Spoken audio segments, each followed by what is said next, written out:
a ton of feedback, a ton of very useful feedback. I'm super thankful. Everybody here is super happy about everything we got. Some people actually wrote really long comments, and we picked about, I would say, maybe 20 different subjects. So a lot of people had said the same things.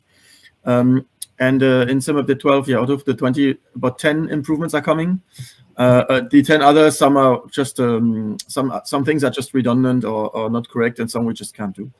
Here's an image of some of the 12 turbulences. So here you can see some of the improvements. So for example, previously, a lot of it comes together with clouds or no clouds. So basically, thermals are generated when hot air goes up, and for whatever reason, air is hot because the sun heats it up, or because there was a parking lot and the ground is very hot. Something heats up the air and goes up. And when the air goes high enough, if it's humid, it goes into a limit where basically the water condensate and it creates clouds. So there's been a lot of feedback about, hey, how high should the thermals go when there's clouds, when there's no clouds? Should they go higher than clouds? And this has been all improved.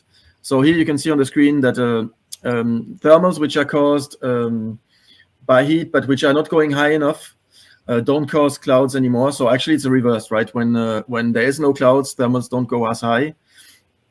And every cloud, depending on the density, the thickness of the cloud, has a thermal going about as high as the cloud goes high. Also, it's been aligned. Thermals are better aligned with clouds. It's not always perfect. And you need to. One thing that needs to be understood is that this is just a visualization where we basically throw particles in the air and let them move, and they end up where they end up. But it doesn't mean that the thermal perfectly stops where the particle stops. So the thermals should be aligned with the clouds. There's also been improvements on when it's raining, the thermals are different. We checked the energy, total energy is better. So now there's just as much air going up than air is going down. So it's all been improved. One important feedback was also maximum thermal. It was limited to about 1,500 to 2,000 feet per minute. Problem is that when you were in a big TCU and at the limit, it was removing all bumps because you were just always limited at 2,000. So that's people found that. We completely removed any limit to vertical wind, and so it can go up as high as the real world thermals. The highest I recorded was 9,000 feet up per minute, which is a lot. And so globally, integrating all these fixes further increase turbulence. And we know that a lot of people, so some people say, oh, the turbulences are great, they're super realistic. And a lot of people don't like them because, well, they shake the plane around a lot. So another request we implemented in Simulator 12 is an option to control how much turbulence you get.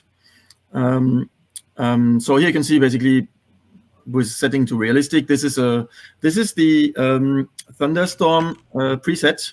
I just moved the cloud up, removed the rain, set it to 21st of June. So it's basically a high turbulence environment. So you can see the plane shaking quite a bit, flying over a city.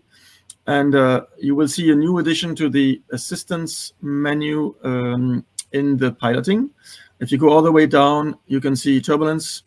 We have set it 3 levels, so realistic, medium, and low. And I'm setting to low, and you will see the plane doesn't move at all.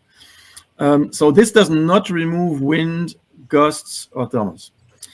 We need to keep these because otherwise you can't fly gliders or you can't do crosswind landings. It's a low-pass filter which just removes it makes the wind change slower. It's all more stable. And so it feels like super stable, but you still get all the weather and wind conditions. It just removes the shakiness. It works pretty well. It has been tested thoroughly, so this is also coming.